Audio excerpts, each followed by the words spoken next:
are you? I hope you well. So now I am Shalini Shukla, as you know. और आज हम आपके साथ हिंदी के कुछ मुहावरे डिस्कस करना चाहते हैं। बहुत आपने देखा होगा कि आम जीवन में हम लोग जब किसी को ताने मारने होते हैं या किसी को इनडायरेक्ट वे में कोई बात कहनी होती है तो हम लोग मोस्टली मुहावरों का यूज करते हैं, ठीक है। तो उन्हीं सेंटेंस को लेकर हम देखते हैं कि मुहावरे एक्चुअली होता क्या है, मुहावरे क्या होता है और मुहावरे के अर्थ क्या होते हैं। जैसे हम किसी पे टिप्पणी कर देते हैं लेकिन हमें वास्तव में उसके अर्थ नहीं पता है, तो ठीक है, आज इस श्रृंखला में हम लोग जानते हैं मुहावरे होता क्या है, इनके अर्थ क्या होते हैं, दैनिक जीवन में मुहावरों के वाक्य प्रयोग हमें कैसे और किस प्रकार करने चाहिए, ठीक है। तो आइए देखते हैं और जानते हैं। सबसे पहला मुहावरा आपकी स्क्रीन पे है, आप देख सकते हैं। मुहावरा है नजर बंद करना। कई बार आपने देखा होगा कि नजर बंद करना हमारा सेंटेंस कहाँ कहाँ यूज होता है। आपने देखा होगा कि जैसे कि द्रौपदी को नजर बंद कर दिया गया, यानी कि द्रौपदी को जेल में बंद कर दिया गया, ठीक है। तो नजर बंद करना का अर्थ होता है जेल में रखना।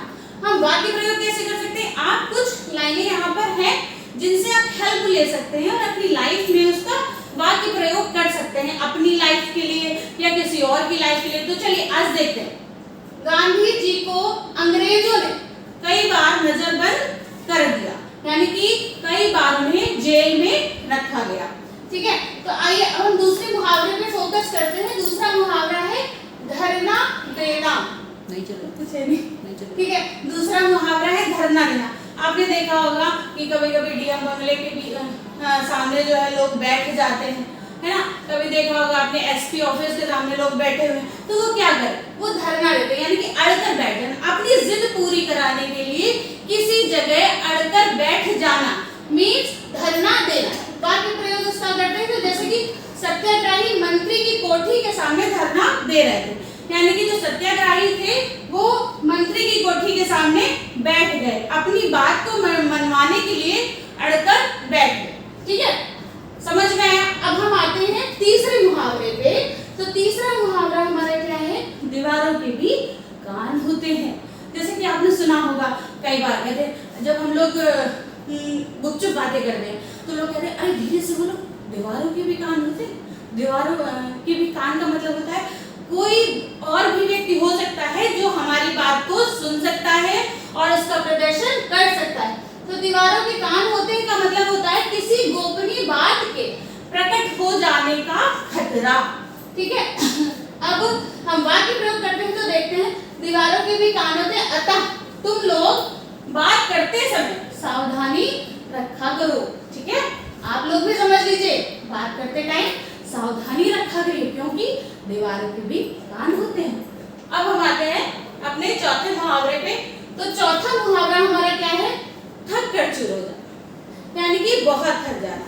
आप जब बहुत सारा काम कर लेते हैं और आपसे कोई दूसरा काम बताता तो कहते हैं आप भाई मैं तो थक कर चूर हो चुका हूँ, अब मैं कोई काम नहीं कर सकता, यानी कि मैं बहुत ज्यादा थक चुका हूँ, अब मैं कोई काम नहीं कर सकता। तो अगर हम इस मुहावरे को अपने वाक्य में प्रयोग करते हैं तो क्या बनेगा, मई की धूप में 4 किलोमीटर की पैदल यात्रा करने के कारण मैं थककर चूर हो गया, यानी कि मैं 4 किलोमीटर चल गया तो मैं बहुत ज्यादा थक गया, इसलिए मैं थककर चूर हो गया। अब हम आते हैं अपने पांचवें मुहावरे। पांचवा मुहावरा हमारा क्या है, आप देख सकते हैं, तिनके का सहारा होना, यानी कि जब हमारे पास कुछ भी ना हो तो थोड़ा भी मिल जाए, उसके लिए हम दूसरे मुहावरे को कनेक्ट भी कर सकते हैं, जैसे कि ऊंट के मुंह में जीरा।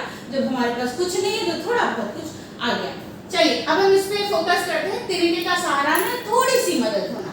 मैंने मोहित की जब 100 रुपए की मदद की तो उसने कहा कि डूबते को तिनके का सहारा, यानी कि मोहित के पास कुछ भी नहीं था, मोहित के पास 1 भी रुपया नहीं था, लेकिन उसको 100 रुपया मिल गया तो उसके पास जब कुछ नहीं था तो कुछ से थोड़ा भला, यानी कि उसकी थोड़ी सी मदद हो गई और क्या हो गया, डूबते को तिनके का सहारा, ठीक है। अब हम छठे मुहावरे पे आते हैं। छठा मुहावरा है डंका बजाना, यानी कि पूरी दुनिया में गा डालना, प्रभाव जमाना, ठीक है, दूसरे को प्रभावशाली, अपने प्रभाव को दूसरे के सामने प्रभावशाली बनाना। अब हम वाक्य प्रयोग पे आते हैं। जैसा कि यहाँ पे लिखा हुआ है, आप सब देख सकते हैं, ऑस्ट्रेलिया ने सब देशों की टीमों को हराकर अपना डंका बजा दिया। तो दोस्तों अब हम लोग इसको अपने जीवन शैली में भी उतारते हैं और एक मुहावरा बना लेते हैं, जैसे कि डंका बजाना। जैसे आपके सामने आज मैं प्रेजेंट हूँ और मैंने आपको मुहावरे सिखाए, अब आपको तो भाई सब आ गया, तो आप जाके क्या कहेंगे, मुझे तो मुहावरों का तो मैंने डंका बजा दिया, मेरे मुहावरों से प्रभावशाली दूसरा व्यक्ति दूसरे व्यक्ति को प्रभाव मिल गया, ठीक है, मेरा प्रभाव दूसरे पर पड़ गया। आइए अब देखते हैं सातवां मुहावरा। सातवां मुहावरा क्या है आप देख सकते हैं, इसको पढ़ सकते हैं। सातवां मुहावरा है टांग अड़ाना, यानी कि किसी चीज में अड़चन डाल देना। वाक्य प्रयोग है, हर बात में टांग ही अड़ाते हो या कुछ और भी आता है तुम्हें, यानी कि हर चीज में बाधा बन जाते हो, अड़चन डालते हो या इससे भी ज्यादा कुछ आता है तुम्हें, ठीक है। अब हम आठवें मुहावरे की ओर जाते हैं। आठवां मुहावरा हमारा जूते पड़ना। जूते पड़ने का तो कई बार भाई सुना होगा आप, जब शादियां होती हैं तो आपने देखा होगा जब दो परिवार शादी कराते तो बीच में एक मीडिएटर होता है। जब मीडिएटर और जो शादियां हो जाती हैं भाई, दो परिवार एक हो गए, तो आपने देखा होगा क्या होता है कि जो मीडिएटर होता है ना, उसको इधर से भी जूते पड़ते हैं यानी उधर से भी पड़ते हैं। तो अर्थ क्या होता है, यानी कि बहुत निंदा होना, तो उस व्यक्ति की निंदा बहुत होती है, उसकी बुराई बहुत होती है।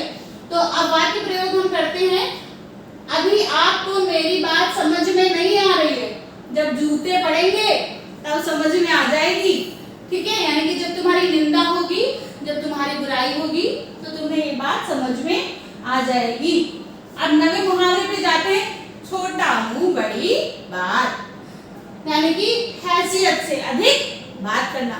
देखा होगा कि बहुत सारे लोग हैं तो कहते हैं कि आज भाई मेरे पास फॉर्च्यूनर आ गई, आज मेरा 3 खंड का मकान बन गया, तो लोग और है कुछ नहीं, तो लोग कहते हैं छोटे मुंह बड़ी बात। इसका एक और मुहावरा है, बड़े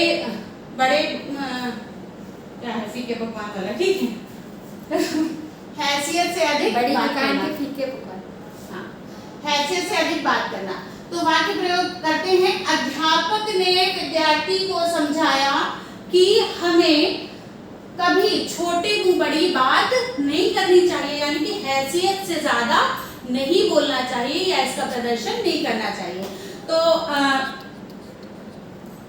गाइस आगे चलते हैं, ठीक है। हमारा आखिरी और 10वां मुहावरा और बिल्कुल सटीक मुहावरा।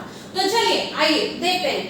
10वां मुहावरा है जख्मों पर नमक छिड़कना, यानी कि दुखी को परेशान कर देना। कोई दुखी है और उसको मैंने और परेशान कर दिया, यानी कि कोई दर्द से भरा हुआ था, कोई कहीं से झगड़ा करके आया था और मैंने उसे और भी कोशिश करी कि जो है, अरे नहीं है, बहुत खराब हुआ तुम्हारे साथ, उसके साथ खराब तो हुआ ही था लेकिन मैं और भी नहीं भाई आपके साथ बहुत खराब हो गया, यानी कि हम उसके जख्मों पर नमक छिड़कने का कार्य कर रहे हैं, ठीक है। तो दोस्तों मुझे लगता है आपको ये मुहावरे समझ में भी आए होंगे और इसका आप दैनिक जीवन में भी प्रयोग करेंगे। Thank you so much for watching this video.